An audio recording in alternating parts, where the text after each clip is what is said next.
Saya jadi ingat kisahnya Syekh Wahid Abdus Salam Bali, salah seorang ulama kenamaan yang menekuni bidang yang terkait dengan sihir, yang terkait dengan ruqyah, yang terkait dengan dunia perjinan, bukan perizinan ya, tapi bab yang terkait dengan bangsa jin. Nah, Syekh Wahid Abdus Salam Bali ini menyebutkan suatu hari ketika dia punya pasien ruqyah yang minta diruqyah, tiba-tiba pasiennya itu kesurupan.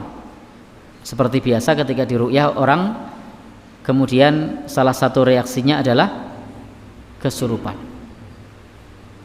Nah, pada saat kesurupan itu, ketika jinnya ini diajak dialog, menurut Syekh Wahid Abdus Salam Bali, jadi jinnya diajak dialog, disuruh keluar, jinnya bilang, saya tidak mau keluar, saya mau keluar kalau saya masuk ke dalam tubuhmu. Jadi malah bilang begitu sama Syekh, saya mau keluar kalau saya boleh masuk ke dalam, kalau saya masuk ke dalam tubuhmu. Maka apa kata Syekh Wahid Abdus Salam Bali mengatakan, masuk saja kalau bisa.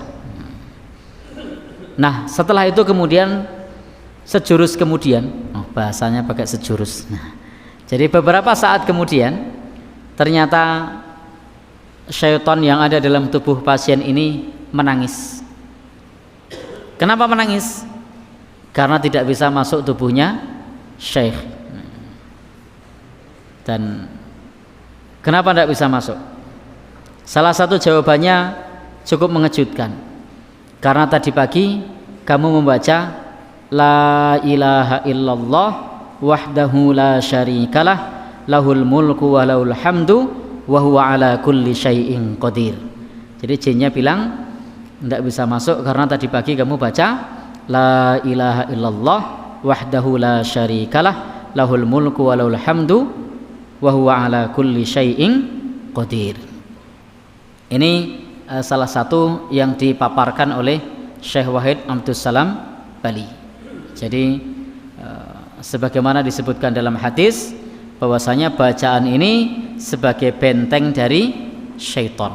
Jadi bacaan ini wa kanat lahu hirzam minas syaitan. Maka barang siapa yang ingin dibentengi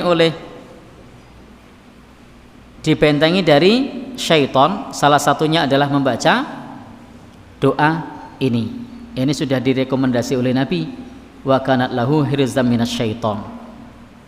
Maka karena pernyataan bangsa jin tadi yang ada pada tubuh pasien ruqyah tadi, yang dialog dengan Syekh Wahid Abdus Salam Bali, itu berkesesuaian dengan hadis Nabi, ya kita percaya.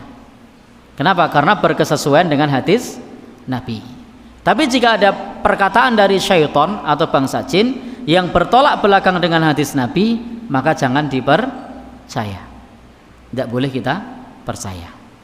Jadi dalam hal ini kasusnya bukan kita percaya dengan jinnya, tapi ini menguatkan apa yang disampaikan oleh Nabi, bahwasanya wa kanat lahu hirzam minas syaitan, bahwasanya itu akan menjadi benteng bagi dirinya dari syaitan, akan menjadi tameng bagi dirinya dari syaitan, sehingga kita bisa untuk membaca tersebut.